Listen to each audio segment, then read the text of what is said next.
The morning of August 21st, 1942, Guadalcanal. Private Al Schmid crouched behind his Browning M 1917 Aone heavy machine gun, fingers resting on the grip, eyes scanning the darkness beyond the shallow waters of Alligator Creek. The water-cooled barrel gleamed dully in the pre-dawn murk. Beside him, Corporal Leroy Diamond checked the ammunition belt one more time. Private First Class Johnny Rivers adjusted his position, ready to feed the next belt when this one ran dry. 3 men, 1 gun. And somewhere out there in the coconut grove on the far bank, Colonel Kiyonao Ichiki's crack infantry regiment was coming.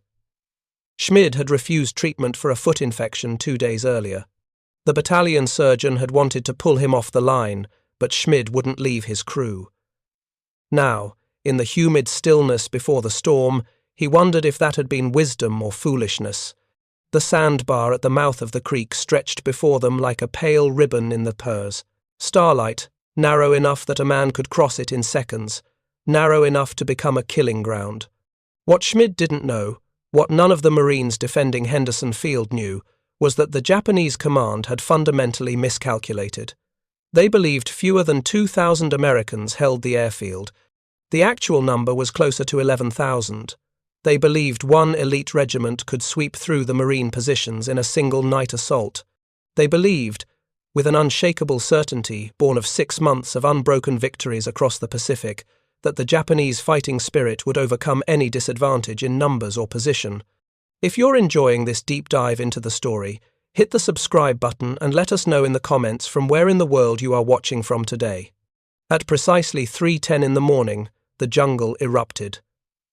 Not with the ordered crack of rifle fire, but with a sound that would haunt survivors for the rest of their lives, the guttural war cries of 800 Japanese soldiers screaming "Banzai" as they charged toward the Marine positions. Machine gun, fire and mortar rounds slammed into the American line, and then they came, waves of Imperial infantry racing across that fatal sandbar. Schmid's gun opened up. The M 1917 Aon was not a graceful weapon.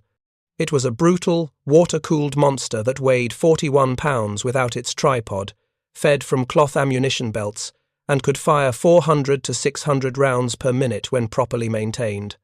In the hands of a trained crew, it was the most lethal infantry weapon on Guadalcanal. Diamond called out targets, Rivers fed the belts, and Schmid fired in controlled bursts, traversing left to right, cutting down the charging Japanese soldiers as they funneled onto that narrow strip of sand and coral. The first wave faltered, then collapsed.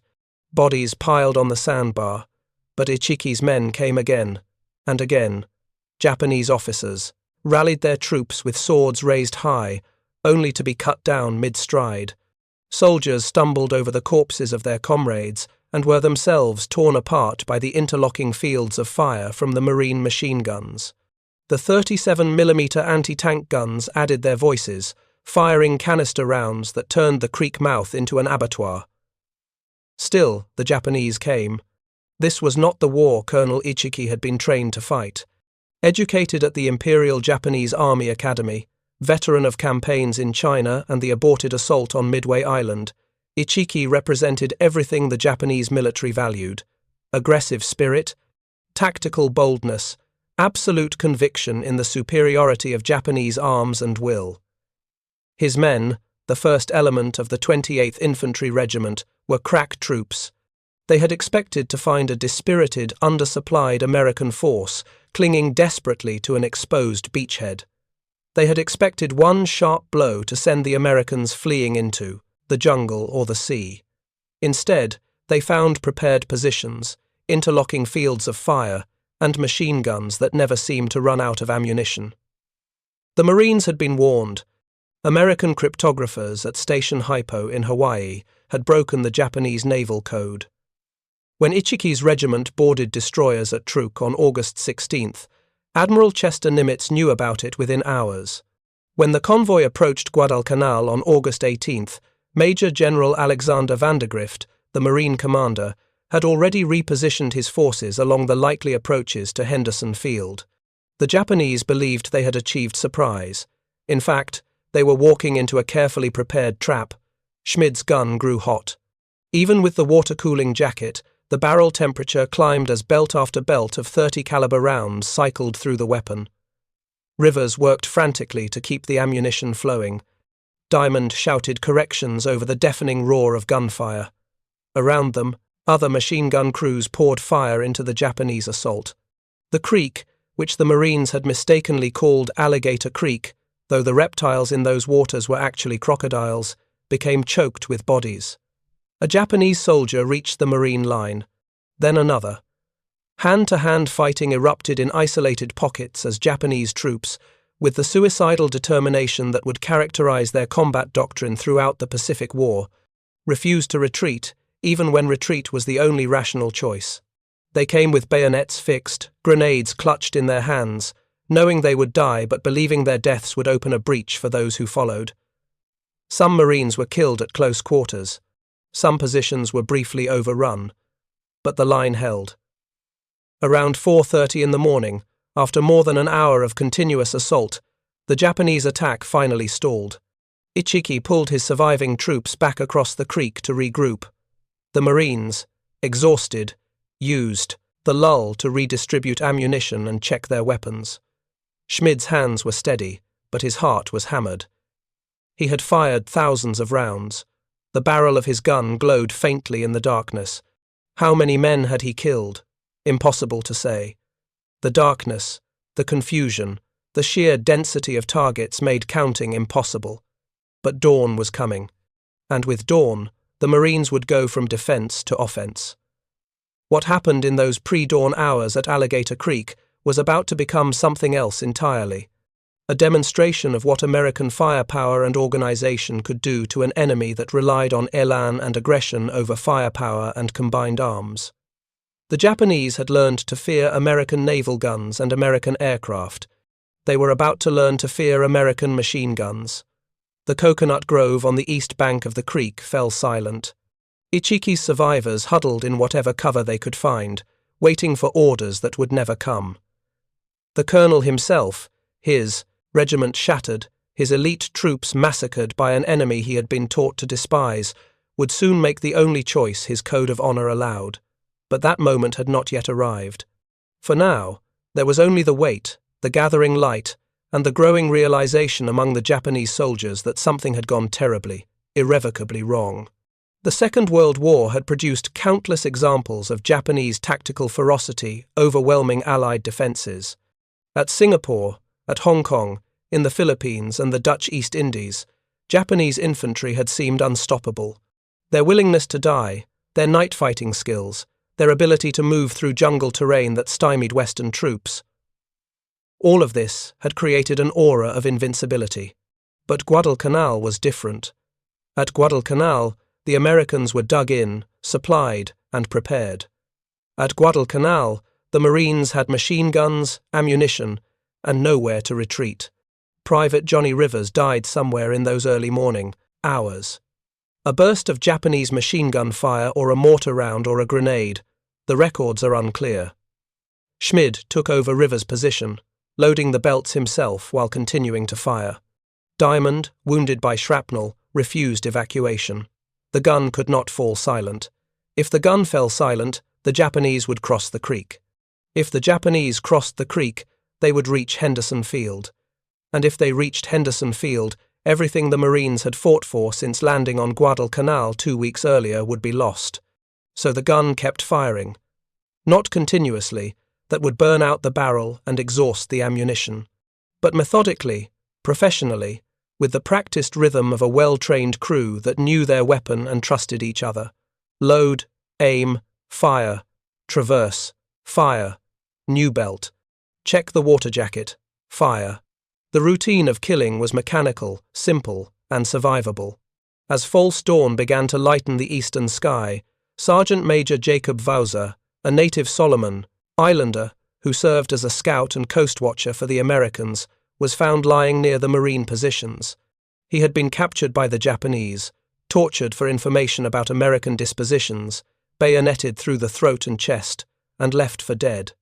Wauser had chewed through his bindings and crawled back to the Marine lines to warn them of the coming attack. His warning had come just in time.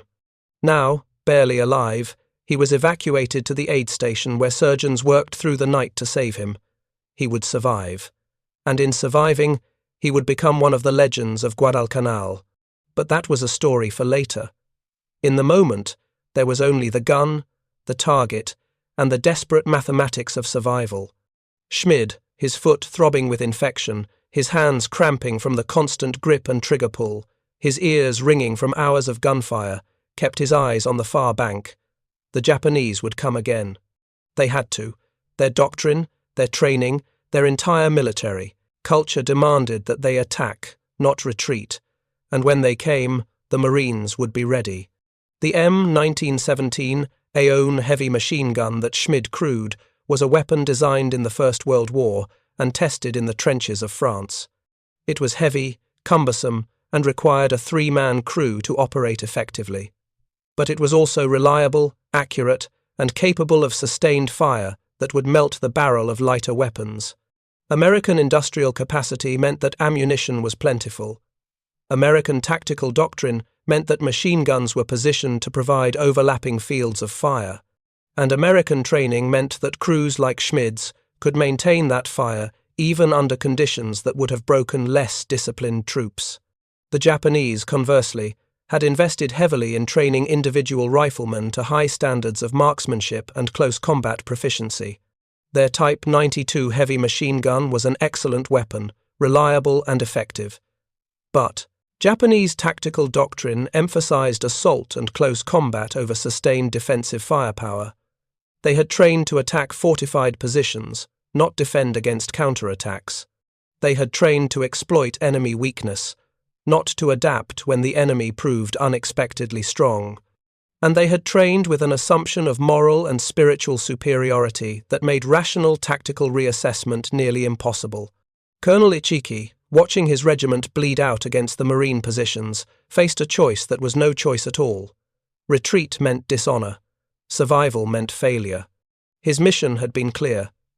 Recapture Henderson Field, drive the Americans into the sea.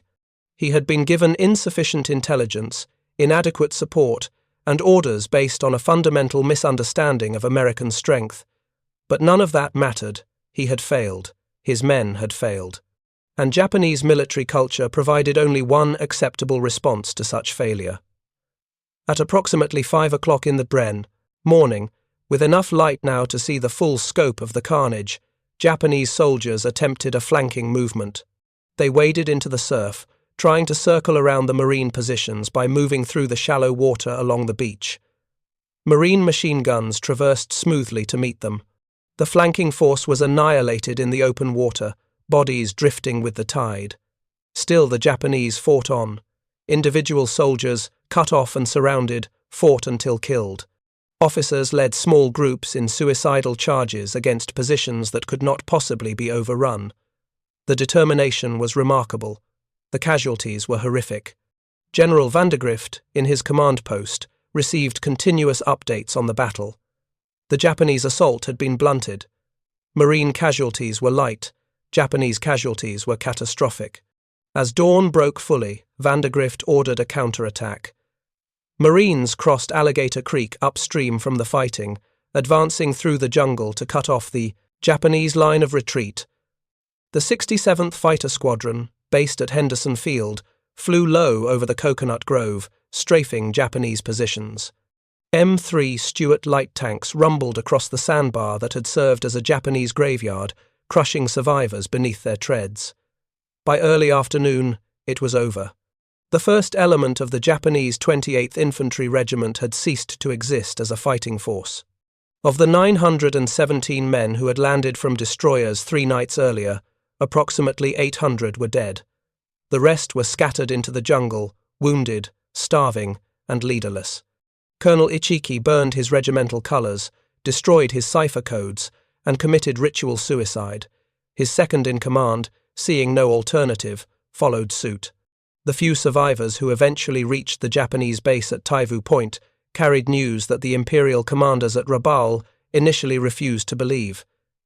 The Americans on Guadalcanal were not weak, not on the verge of collapse, not vulnerable to a single bold stroke. They were strong, numerous, well-supplied, and extraordinarily dangerous. Private Al Schmid, his gun finally silent, sat back and tried to stand. His legs would not support him. Exhaustion, blood loss from wounds he had not noticed receiving, and the foot infection that had worsened over the previous 2 days combined to drop him where he stood. Diamond, also wounded, sat beside him. The 2 Marines, covered in the grime and residue of sustained combat, said nothing. There was nothing to say. They had done their job. The gun had not fallen silent. Henderson Field was secure. But Schmid's war was not over. Later that night, as Japanese forces probed the perimeter again in smaller numbers, Schmid returned to his gun. And there, in a final desperate exchange of fire, a Japanese grenade landed in his position. The explosion tore into his face, hands, and arms. Shrapnel penetrated both eyes. When the ringing in his ears faded, enough to hear, when the pain resolved itself into something that could be understood rather than just endured, Schmid realized he was blind. He continued to fire. Diamond, himself barely functional, called out target directions. Schmid, unable to see, unable to know if his fire was effective, unable even to be certain which direction he was shooting, traversed the gun based on Diamond's shouted corrections and fired blind into the darkness. This moment, this act of continuing to fight when fighting had become impossible, would make Schmid a legend.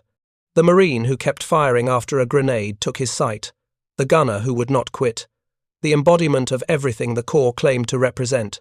The Japanese soldiers attacking that night, if they knew they were facing a blind gunner, gave no indication. They died just as quickly, just as definitively, as those who had fallen earlier. The machine gun did not care if its operator could see.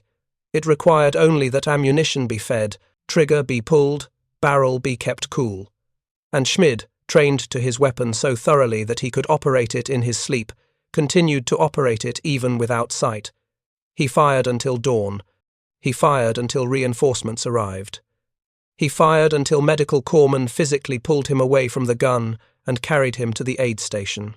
Only then, lying on a stretcher with bandages being wrapped around his ruined eyes, did Schmid allow himself to understand what had happened. He was alive. His crew, or what remained of it, had held. Henderson Field was secure. And somewhere out in the coconut grove, in the shallow waters of Alligator Creek, on the sandbar that would forever after be known as Ichiki's Folly, lay the bodies of hundreds of Japanese soldiers who had learned, too late, that American machine guns fired faster and more accurately than Japanese courage could overcome. The Battle of the Tenaru, as it would come to be known, despite the fact that the Tenaru River was actually 2,000 yards east of the fighting, was over. But its lessons were just beginning to sink in. For the Americans, it was proof that Japanese soldiers, for all their vaunted fighting spirit, could be killed just as easily as any other soldiers when caught in prepared positions under heavy fire. For the Japanese, it was the first clear indication that the war in the Pacific was not going to be the easy conquest their early victories had promised. The Japanese High Command, receiving reports from the survivors, struggled to process what had happened. How had an elite regiment been annihilated by what they believed was a weak defensive force? How had Colonel Ichiki, a veteran commander, led his men into such a disaster? The answers were uncomfortable. The Americans were stronger than intelligence had suggested. The Marines were better trained than expected. And most critically, American firepower, particularly machine gun firepower, was overwhelming when properly employed. But understanding the problem and solving it were different challenges entirely. Japanese tactical doctrine was built on assumptions of spiritual superiority, aggressive assault, and individual courage overcoming material disadvantages. To change that doctrine would require admitting that those assumptions were flawed, and that admission, in the Japanese military culture of 1942, was unthinkable. So instead of adapting their tactics, the Japanese doubled down. If one regiment was insufficient, send 3. If a night assault had failed, try a larger night assault. If courage and spirit had not overcome American machine guns, then clearly the answer was more courage, more spirit, more willingness to die for the emperor. This decision would cost tens of thousands of Japanese lives over the next 3 months, but that was still to come. For now, there was only the aftermath. Marines walked through the coconut grove, collecting souvenirs and checking bodies. Some Japanese, soldiers, feigning death, suddenly attacked when Americans came close. Others, genuinely wounded but still armed, shot Marines before being killed themselves. The practice of pretending to be dead and then attacking became so common that Marines stopped offering quarters. Everybody was shot again to be certain. Every movement brought fire. The battlefield, already horrific, became something beyond horror. Private Al Schmid was evacuated from Guadalcanal within 48 hours. He would spend the next 2 years in military hospitals, undergoing 12 separate surgeries in an attempt to restore his sight. The efforts were only partially successful. He would regain limited vision in one eye, enough to function but not enough to return to combat duty. In February 1943, Schmid was awarded the Navy Cross, the second highest decoration for valor in the United States military, for his actions at Alligator Creek. The citation read, in part, credited with killing over 200 Japanese attackers during a night-long assault. He was blinded in action by a grenade blast and endured multiple surgeries and extended rehabilitation upon his return to the United States. 200 Japanese soldiers, 1 machine gun crew, and a weapon that, in the hands of trained Americans with adequate ammunition and prepared positions, proved utterly dominant. The mathematics of that exchange would define the Pacific War. Japanese infantry, however brave, however determined, however willing to die, could not cross ground swept by American machine gun fire, not without unacceptable casualties, not without losing more men than could be replaced, not without conceding that the fundamental assumptions underlying Japanese tactical doctrine were wrong. The Battle of the Tenaru was not an isolated incident. It was a pattern, repeated again and again across Guadalcanal as Japanese commanders, unable or unwilling to accept the reality of American defensive firepower, sent, regiment after regiment, into the teeth of Marine machine gun positions. 2 months after Ichiki's disaster, on the night of October 24th through the 26th, the Japanese launched an even larger assault on the Lunga perimeter. The objective remained Henderson Field. The tactics remained fundamentally unchanged. The results would be equally catastrophic. Sergeant John Basilone commanded 2 sections of heavy machine guns with the 1st Battalion, 7th Marines. His position was on a ridge south of Henderson Field, directly in the path of the main Japanese assault. Basilone, born in Buffalo, New York, had enlisted in the Army in 1934 and served in the Philippines, where he earned the nickname Manila John as a champion boxer. He left the Army in 1937, worked as a truck driver for a few years, then enlisted in the Marines in 1940. By the time he reached Guadalcanal, he had been a machine gunner for 6 years. By the time I got to Guadalcanal, I'd been a machine gunner for 6 years, he later told an interviewer from the Marine Corps Association.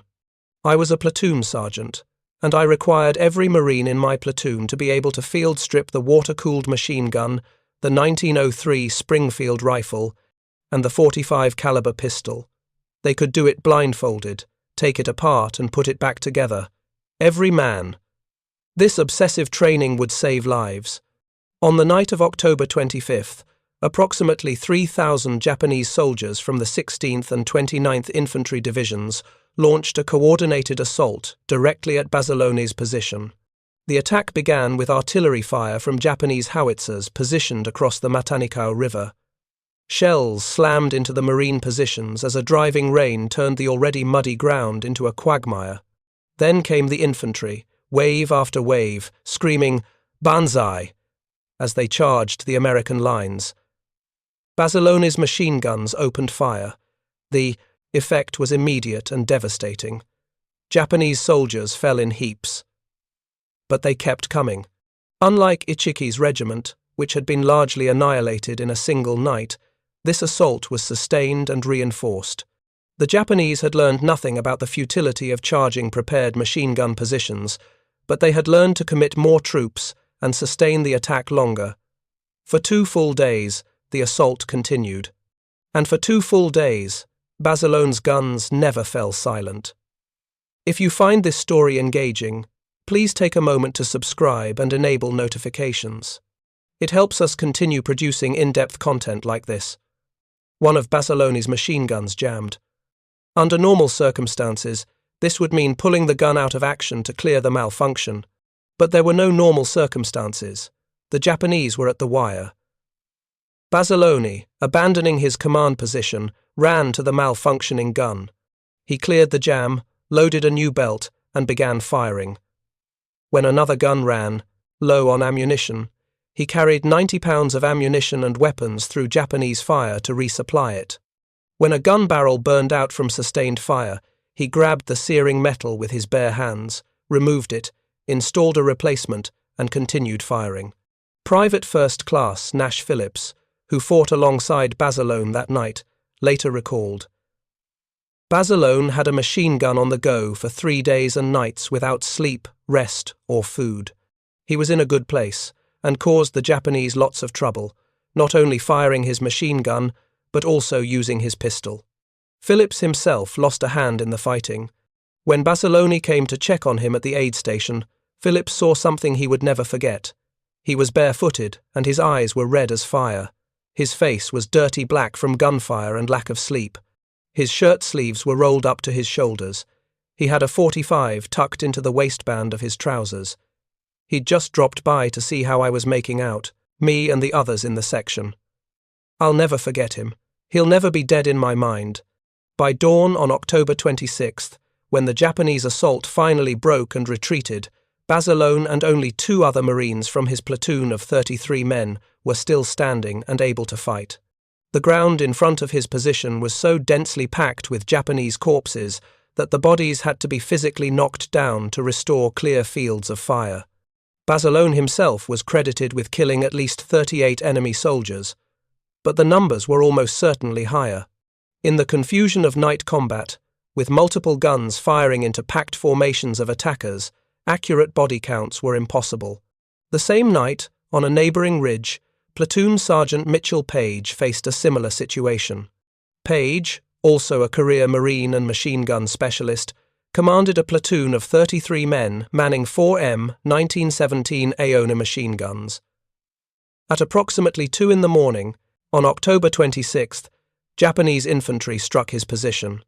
The attack was fierce, concentrated, and sustained. Page's men fought desperately, but one by one they were killed or wounded. The left flank collapsed, the right flank was overrun, and suddenly Page found himself alone, the sole survivor in his section still capable of fighting. He did not retreat. He did not call for help. He fired. When his gun was destroyed by enemy fire, he moved to another gun. When that gun ran dry, he moved to a third. For hours, Page operated multiple machine guns single-handedly, moving from position to position, keeping up a continuous fire that prevented the Japanese from exploiting their breakthrough. At one point, a Japanese officer charged at him with a samurai sword drawn. Page cut him down at point-blank range. Other enemy soldiers came so close that Page could hear their breathing, see their faces in the muzzle flash of his gun. When reinforcements finally arrived at dawn, Page grabbed his machine gun, lifted it from its tripod mount, and carried it at hip level down the hill toward the regrouping Japanese forces. Firing from the hip, like something out of a Hollywood war film, except this was real and the bullets were real and the men dying were real, Page led a bayonet charge that drove the surviving Japanese back and sealed the breach in the American line. For this action, Mitchell Page received the Medal of Honor. His citation read, "When the enemy broke through the line directly in front of his position, Platoon Sergeant Page, commanding a machine gun section with fearless determination, continued to direct the fire of his gunners until all his men were either killed or wounded. Alone, against the deadly hail of Japanese shells, he manned his gun and when it was destroyed, took over another, moving from gun to gun, never ceasing his withering fire against the advancing hordes until reinforcements finally arrived." Both Bazilone and Page exemplified what American machine gun doctrine had become by 1942, sustained, accurate, overwhelming firepower delivered by highly trained specialists who understood their weapons intimately and refused to abandon their positions. This was not the improvisational brilliance of inspired individual heroism. This was the product of training, organization, and an industrial base that could provide unlimited ammunition for weapons that could fire it faster than the enemy could advance. The Japanese, watching their assaults shatter against these positions, struggled to comprehend what was happening. Their military culture emphasized spirit over material, courage over firepower, the will to die over the means to kill. These values had served them well in China, where Chinese forces often lacked modern weapons and organized defenses. They had worked in Malaya and the Philippines, where Allied forces were caught unprepared and poorly supplied. But at Guadalcanal, against Marines who were dug in, well supplied, and fighting for an objective they understood was vital, Japanese tactical doctrine proved suicidal. After the battle for Henderson Field, as the October fighting came to be known, Japanese casualties exceeded 2,000 killed. American casualties were fewer than 300. The disparity was staggering, and it was almost entirely attributable to machine gun fire. The Browning M 1917 Aoun, designed in a different war for different conditions, had proven itself the dominant infantry weapon of the Pacific theater. A single gun, properly positioned and supplied, could hold off a company. A platoon of guns could stop a regiment, and the Japanese, despite mounting evidence, continued to believe that courage and determination could overcome this firepower advantage. Why did they persist in these tactics? The answer lies deep in the Japanese military culture of the early 20th century. The Bushido Code, as it was understood and taught in Imperial Japan, emphasized death before dishonor, attack over defense, spirit over materiel. To retreat was shameful, to defend passively was cowardly. To win through superior firepower rather than superior spirit was somehow unworthy. These beliefs, drummed into every soldier from his first day of training, made tactical flexibility nearly impossible. Japanese officers who recognized the futility of banzai charges against machine gun nests could not order their men to adopt different tactics without implicitly admitting that everything they had been taught was wrong. Moreover, the institutional structure of the Japanese military made learning from defeat extremely difficult. Officers who survived catastrophic failures were often blamed and removed from command rather than debriefed for lessons learned. After-action reports emphasized spirit and determination, not tactical shortcomings. Intelligence about enemy capabilities was filtered through layers of command, each layer adding its own biases and distortions. By the time information reached senior commanders in Tokyo or Rabaul, it had been sanitized, politicized, and rendered useless for actual tactical planning. The Americans, conversely, were building an institutional machine for learning from combat experience. After-action reports were brutally honest about what worked and what failed. Successful tactics were analyzed, codified, and disseminated throughout the force. Weapons that proved effective were produced in massive quantities. Training was constantly updated based on combat feedback. This was not because American soldiers were individually smarter or braver than their Japanese counterparts. It was because the American military system rewarded truth and punished wishful thinking, while the Japanese system did precisely the opposite. Consider the logistics. A Marine machine gun crew at Guadalcanal could fire thousands of rounds in a single night without worry that ammunition would run out. Supply ships, protected by naval forces, delivered regular resupply runs. Even when Japanese submarines and aircraft threatened the supply lines, the flow of ammunition continued. American industrial production in 1942 was already beginning to reach the staggering levels that would characterize the war effort. Thousands of machine guns, millions of rounds of ammunition, produced by factories that operated around the clock. The Japanese, meanwhile, struggled to maintain even basic supply lines to their forces on Guadalcanal. The Tokyo Express, as the Marines called the destroyer runs that brought Japanese reinforcements and supplies, operated at night to avoid American air attack and could carry only a fraction of what slower cargo vessels could deliver.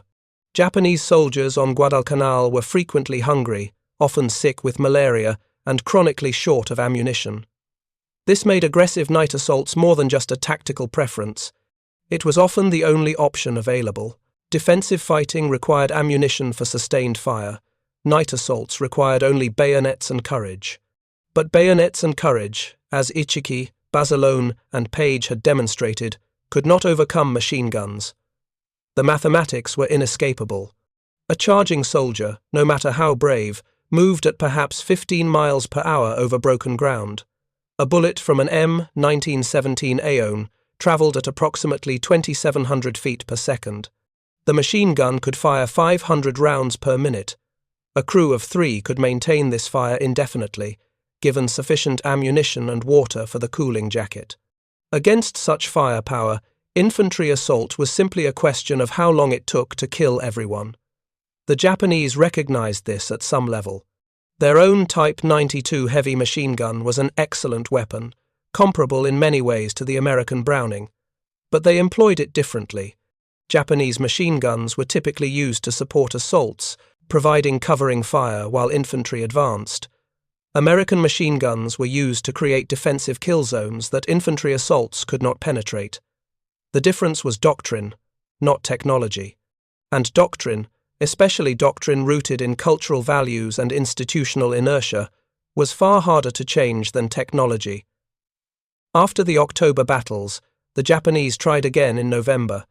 The naval battle of Guadalcanal, fought largely at sea, was their attempt to land massive reinforcements and finally overwhelm the American defenders through sheer numbers. The naval battle was fierce and costly to both sides.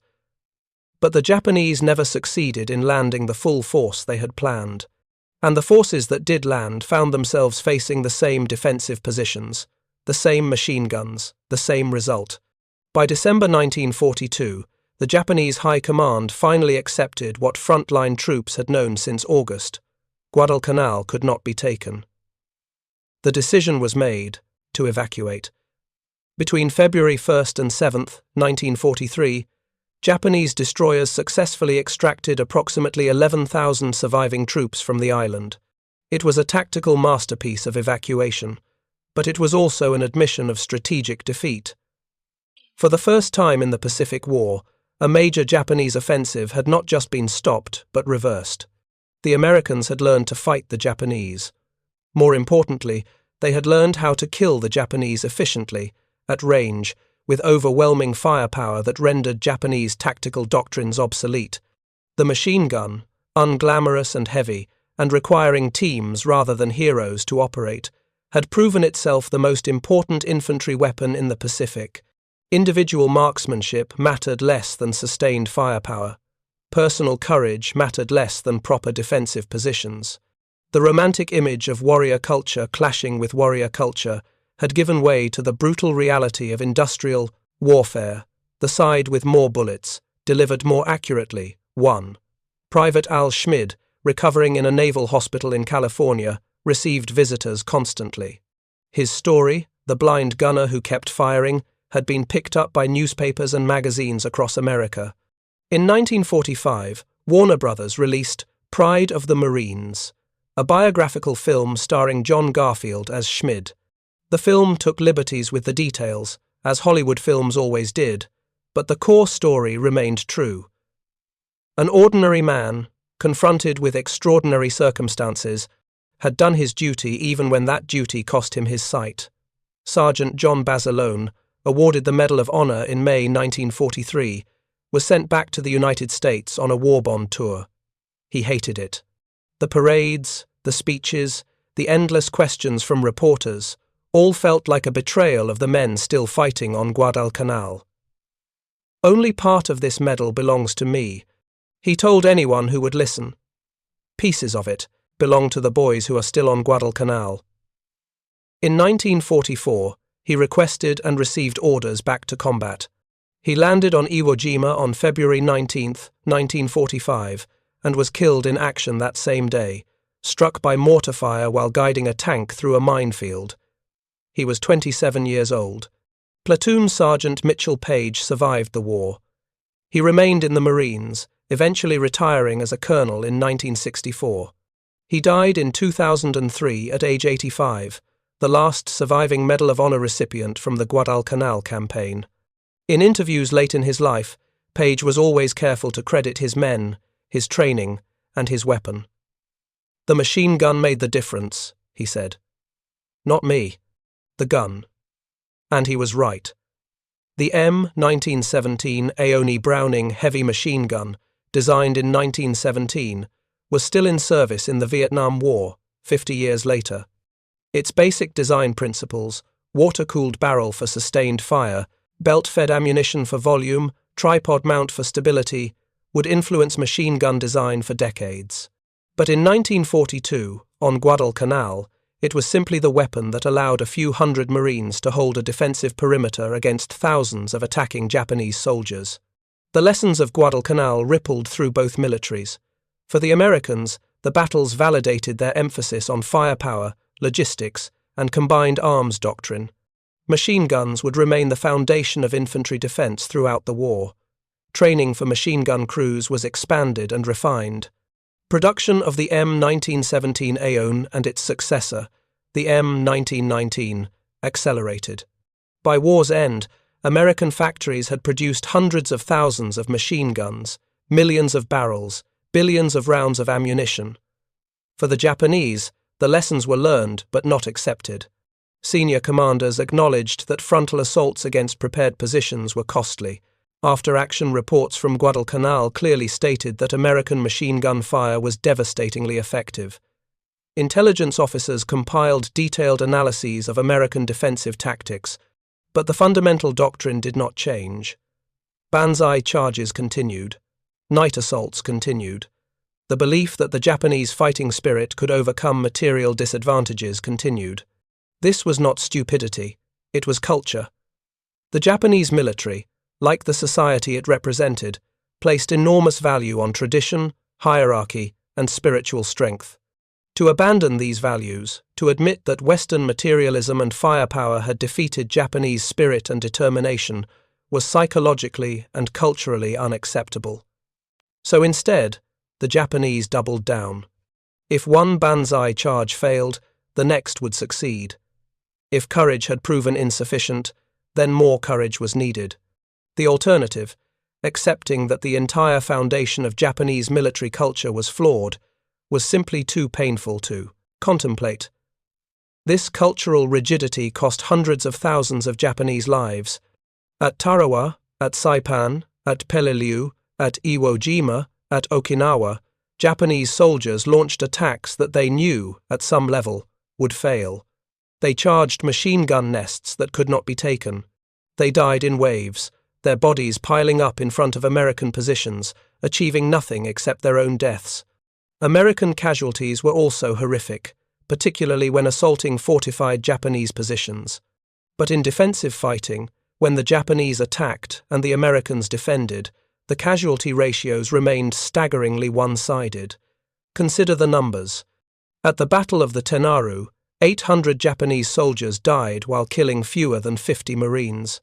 At the Battle for Henderson Field, more than 2,000 Japanese died while killing fewer than 300 Americans. Over the entire Guadalcanal campaign, Japanese combat deaths exceeded 14,000. American combat deaths were approximately 1,600. The ratio, nearly 9-1, was not the result of superior American courage or Japanese cowardice. It was the result of firepower, logistics, and doctrine. The machine gun, in American hands, proved to be the great equalizer of the Pacific War. Japanese soldiers were often better trained in infantry tactics than their American counterparts. They were certainly no less brave. They were accustomed to jungle conditions that American troops found alien and hostile. But none of these advantages mattered when crossing ground swept by machine gun fire. Training could not help when advancing through a beaten zone that killed everything within it. Courage could not deflect bullets. Familiarity with jungle terrain could not protect soldiers charging across open ground. The Japanese knew this.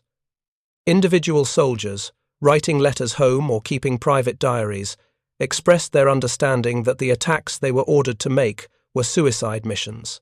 Officers, in candid moments away from their superiors, acknowledged that charging American machine gun positions was futile. But the military system, rigid and hierarchical, could not adapt. To question orders was to question authority. To suggest alternative tactics was to imply that superior officers had been wrong. And to be wrong, in the Japanese military culture of the early 1940s, was to invite shame and dishonor. So the charges continued, and men like Al Schmid, John Basilone, and Mitchell Page, manning their machine guns on islands whose names Americans had never heard before the war, cut them down. There was no joy in this. Survivors universally described the experience as horrific, nightmarish, something they tried desperately to forget. Killing hundreds of men, even enemy soldiers, even soldiers trying to kill you, left psychological scars that never fully healed. But the alternative was to abandon the gun, abandon the position, abandon Henderson Field. And that was unacceptable. The Battle of the Tenaru, the battle for Henderson Field, and dozens of smaller engagements across Guadalcanal established a pattern that would repeat throughout the Pacific War. The Japanese would attack, usually at night, usually with courage and determination, usually in large numbers. The Americans would defend, with machine guns, artillery, and air support if available. The Japanese would suffer catastrophic casualties. The Americans would hold their positions. And slowly, inexorably, the industrial might and material superiority of the United States would grind down the Japanese military machine. This was not the romantic war that either side had imagined. There were no cavalry charges, no honorable single combats, no decisive battles where individual heroism determined the outcome. There was only the mathematics of firepower, rounds per minute, effective range, ammunition supply, fields of fire. The machine gun reduced war to its essential arithmetic, and in that arithmetic, the side with more bullets won. Private Al Schmid, testifying before a congressional committee in 1944 about veterans' benefits, was asked how many Japanese soldiers he had killed at Alligator Creek. He thought for a moment, then answered, "I don't know. I wasn't keeping count. I was just trying to keep the gun firing." That answer, more than any medal citation or newspaper headline, captured the reality of machine gun warfare. It was not about individual kills or personal glory. It was about sustaining fire, maintaining the gun, and keeping the position. It was industrial warfare, reduced to its most basic elements. The machine guns that Schmid, Basilone, and Page used at Guadalcanal were designed by John Browning, a Mormon from Utah who never saw combat and designed weapons as a mechanical challenge rather than instruments of death.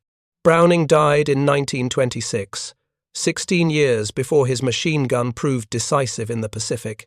He never knew that his design, created for the trenches of World War I, would become the dominant defensive weapon of World War II. He never knew that men he would never meet, fighting on islands he had never heard of, would owe their lives to the mechanical elegance of his design. But the gun itself was only part of the equation. American industrial capacity provided the ammunition. American logistics delivered that ammunition to the front lines. American tactical doctrine positioned the guns where they could be most effective. And American training produced crews who could maintain sustained fire under conditions that would have broken less prepared troops. The gun was the tool. But the system that produced, supplied, positioned, and crewed that gun was the real weapon. The Japanese never developed an equivalent system. Their industrial base could not match American production. Their logistics could not match American supply capabilities. Their tactical doctrine emphasized assault over defense, making machine guns less central to their infantry tactics. And their training, while producing individually skilled soldiers, did not create the specialized machine gun crews that characterized American infantry doctrine. The result was predictable. In defensive fighting, when the Japanese attacked and the Americans defended with machine guns, the Japanese lost, consistently, catastrophically, irreversibly. By war's end, the Japanese military had suffered approximately 2 million combat deaths. A significant percentage of those deaths resulted from charging prepared defensive positions protected by machine gun fire. The pattern established at Guadalcanal repeated itself on dozens of islands across the Pacific. Japanese soldiers, brave and determined, attacked positions they could not take, died in numbers that accomplished nothing, and were replaced by more soldiers who would die in the same way. It was a national tragedy, born of cultural inflexibility and institutional failure. The Americans also paid a terrible price. Though casualty ratios favored the defenders, the absolute numbers were still horrific. Thousands of young Americans died in the Pacific, many of them machine gunners whose positions were specifically targeted by Japanese infantry assaults. The psychological cost was equally severe. Men who manned machine guns at Guadalcanal, who killed hundreds of enemy soldiers in single engagements, often carried those memories for the rest of their lives. Survivor guilt, post-traumatic stress, and moral injury were not terms widely used in 1942, but the conditions they described were universal among combat veterans. Al Schmid struggled with blindness for the rest of his life. He underwent 12 surgeries, regained partial sight in one eye, and learned to function in a world he could no longer fully see. He married, worked, raised a family, and tried to live as normally as possible. But he never escaped Guadalcanal. That night, the screams, the gunfire, the knowledge of what he had done and what had been done to him, remained with him until his death in 1982. John Basilone, killed on Iwo Jima, never had the chance to grapple with those memories. Perhaps that was a mercy. Those who knew him said he had changed after Guadalcanal, becoming quieter, more serious, less comfortable with the celebrity that his Medal of Honor had brought. He wanted to go back to combat, not because he loved war, but because he felt obligated to the men still fighting. His death, swift and in the midst of battle, was the kind of end he might have chosen if given the option. Mitchell Page lived long enough to see the world change. The Cold War, Korea, Vietnam, the end of the Soviet Union, 9/11. He lived long enough to see the M1917 Aoni, retired from service, replaced by lighter, more modern weapons. He lived long enough to see the Marine Corps he had served become something he barely recognized. But he never stopped talking about Guadalcanal, never stopped honoring the men who had fought beside him, never stopped insisting that the real heroes were the ones who died. The Battle of the Tenaru, misnamed from the beginning, remains one of the most one-sided engagements in military history. 800 Japanese soldiers died. Fewer than 50 Americans were killed or wounded. The disparity was not the result of superior American courage. It was the result of superior American firepower, delivered by machine guns in the hands of trained crews defending prepared positions with unlimited ammunition. It was industrial warfare in its purest form, and it established the pattern for every defensive engagement in the Pacific War. The machine gun, unglamorous and heavy and requiring teamwork rather than individual heroism, proved more decisive than any other infantry weapon. It changed how wars were fought, how tactics were developed, how training was conducted. The romantic image of war as a test of individual courage gave way to the brutal reality of war as a contest of industrial production and logistical capability. The side with more machine guns, more ammunition, and more trained crews to operate them, won. It was that simple, and that is terrible. Thank you for watching. For more detailed historical breakdowns, check out the other videos on your screen now, and don't forget to subscribe.